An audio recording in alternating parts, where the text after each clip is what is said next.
On est lundi matin, je n'ai pas fait grand chose depuis que je me suis levée à part prendre mon petit déj, tricoter. J'ai rangé mais vraiment vite fait parce que j'ai une copine qui vient déjeuner à la maison ce midi. Et comme c'est une copine proche, ben, on s'en fout si c'est un peu le bordel à la maison. C'est l'avantage des amis. J'ai la voix un peu enrouée, je sens que je suis en train de tomber malade. Hier, mon fils a toussé un peu toute la journée, cette nuit aussi. Donc je pense qu'il a dû me refiler un truc. Je suis absolument ravie.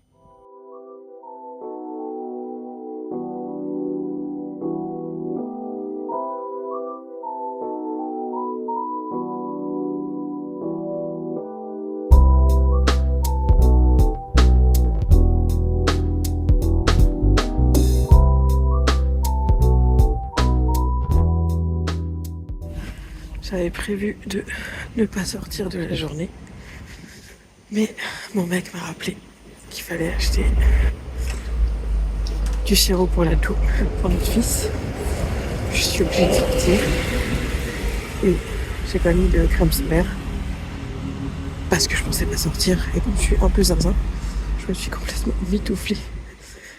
Pas que le soleil touche mon visage. C'est pas très efficace, j'aurais dû mettre un masque.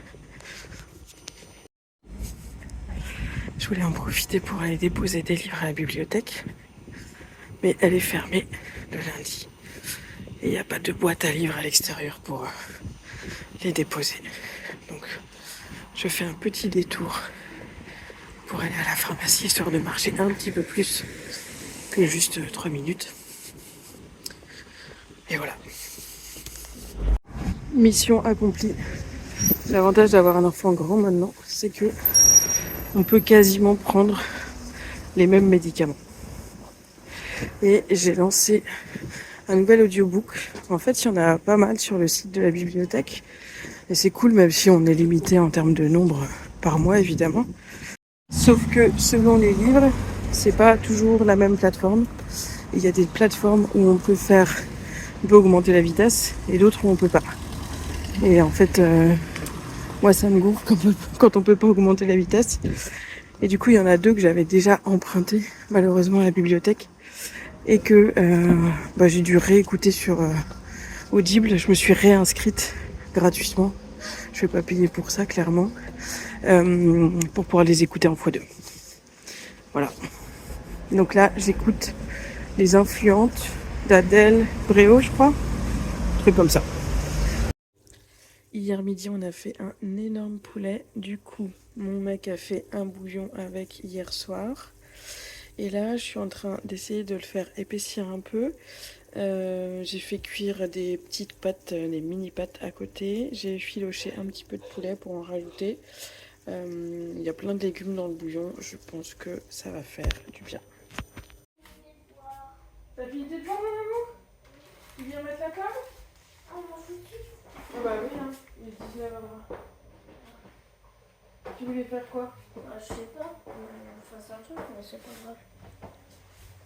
Tu veux qu'on prenne un livre et qu'on bouquine comme la semaine dernière en mangeant? Non, je pense qu'on est tous les deux fatigués. Non. Tu veux qu'on s'écoute un podcast ou une histoire? Non, mais c'est pas grave, c'est pas grave. Non, mais en même temps qu'on continue. Ouais. Tu veux? Ok. Tu vas chercher ton verre qui est sur la table basse? Petit point tricot rapide. J'ai bien avancé sur la deuxième mitaine et je vais bientôt être au moment où on commence le gousset pour le pouce.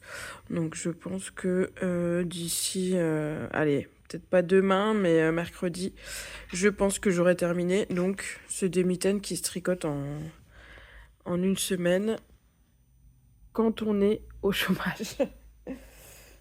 Et ensuite, bon là c'est un peu le bordel, je sais pas ce que j'ai foutu avec le fil. Mais j'ai bien avancé aussi sur les petites chaussettes. Donc là, on voit mieux le motif jacquard que j'ai fait, qui est très très simple, mais que je trouve très joli. Et la laine La laine comme ça est quand même particulièrement belle. Je suis hyper contente d'en avoir acheté chez Barthé Francis. D'ailleurs, il me semble qu'il y a une nouvelle vente. Alors, je sais plus si c'est fin janvier, peut-être passé, ou si c'est février. Je vous noterai ça quelque part. Si vous êtes à Lille ou même en Belgique et que vous avez l'occasion d'y aller. Moi, je vais éviter parce qu'on va essayer de faire des économies. Alors, à Skip, on est le Blue Monday, donc c'est censé être le jour le plus déprimant de l'année. Moi, je veux dire que ça va. J'ai déjeuné avec une copine. Mon amoureux m'a envoyé des textos avec des cœurs. J'ai fait un gros câlin à mon fils quand il est rentré de l'école. Et ce qui n'est pas négligeable, je ne travaille pas. Ça aide beaucoup pour ne pas déprimer. Et il est 20h40, je suis déjà au lit car je suis en train de tomber malade. Et j'ai fait une petite liste des dernières séries que j'ai vues et que j'ai aimées ou pas. Alors, en premier, j'ai regardé ça au printemps, je pense. The Gilded Age, qui se passe à New York, il me semble, fin 19e, je crois que c'est ça. Genre les tout débuts les débuts de New York. J'ai adoré. C'est par les réalisateurs, me semble-t-il, de Downton Abbey qu'on retrouve un petit peu cette ambiance. Voilà, vraiment, j'ai kiffé. Alors, il me semble que là, il y a 2 saisons et une troisième qui n'arrivera que... Je me demande si... Je suis même pas sûre que ce soit 2026 ou alors fin 2026, voire 2027. J'en attends beaucoup. Ensuite, je reprends ma petite liste. J'ai regardé Empathie également.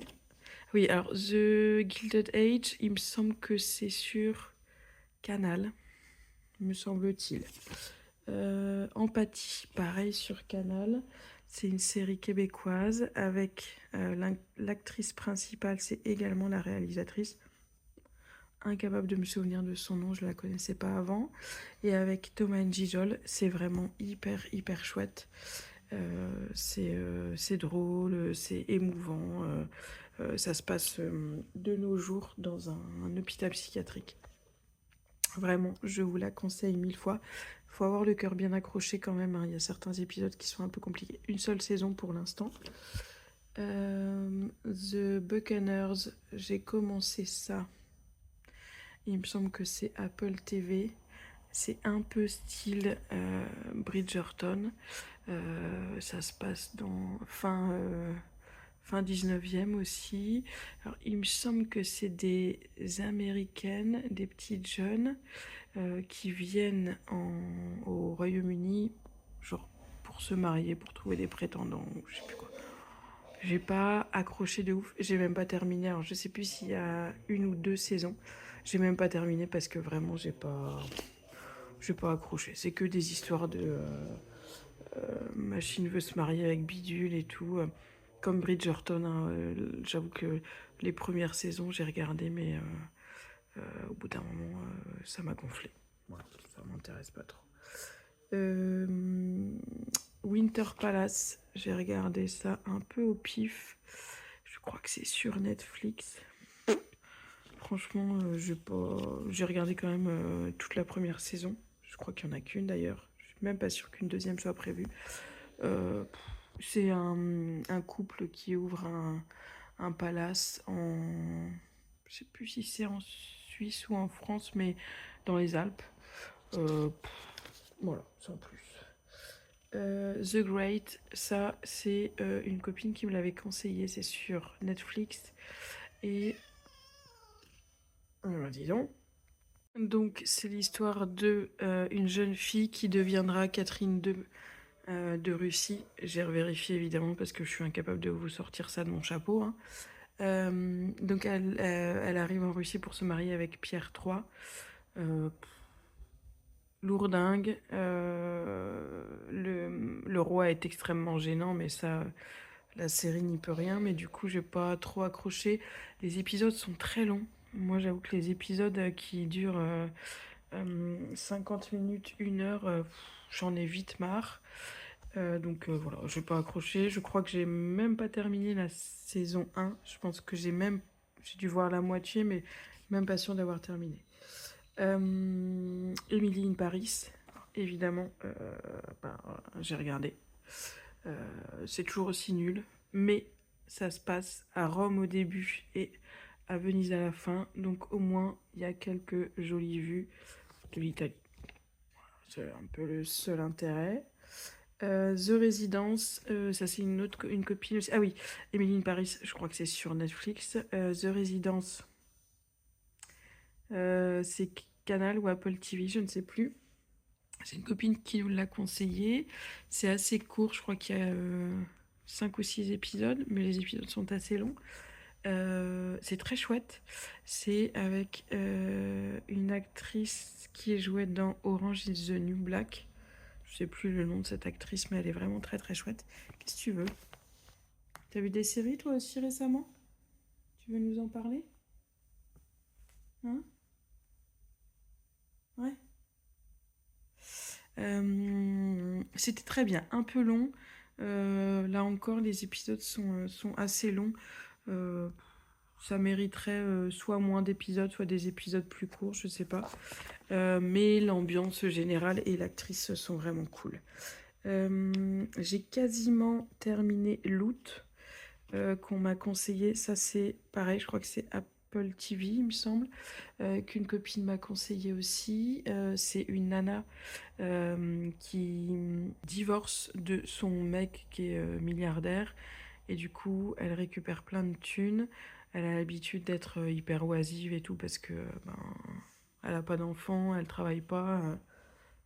Voilà, elle ne fait rien de sa vie à part boire des cocktails au bord de sa piscine. Et elle décide de se mettre à travailler dans une des fondations à qui elle donne une partie de son argent, quoi. Et voilà, c'est très drôle. Les épisodes sont courts, on aime. J'adore l'actrice. Pareil, incapable de me souvenir de son nom. Il me semble qu'elle a joué dans The Good Place. Et peut-être aussi Le mariage de ma meilleure amie. Un truc dans ce style-là. Voilà, les acteurs sont hyper drôles, tout est hyper drôle. J'ai vraiment beaucoup aimé. Je suis à la saison 3 et je crois que pour le moment, il n'y a que 3 saisons.